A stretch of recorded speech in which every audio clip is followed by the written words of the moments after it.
சொன்னதை செய்வதற்கில்லை. நட்சத்திரத்தை வரைகிறேன்.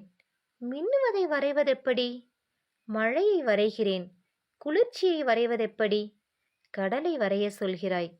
படகையும் அலையையும் வரைகிறேன். வானத்தை வரையச் சொல்கிறாய். மேகத்தையும் விண்மீன்களையும் வரைகிறேன். வெயிலை வரையச் சொல்கிறாய். சூரியனை வரைகிறேன். இரவை வரையச் சொல்கிறாய். நட்சத்திரங்களை துணைக்கு அழைக்கிறேன். வட்டம் வரைகிறேன். பகலில் சூரியனாகவும் இரவில் நிலாவாகவும் அது மாறுகிறது. இடியைத்தான் வரைய முடியவில்லை. பிறகு ஒளியை வரைவதெப்படி? கவிதையை வரைய சொல்கிறாய். இதோ என் பேனாவை மூடிவிட்டேன்.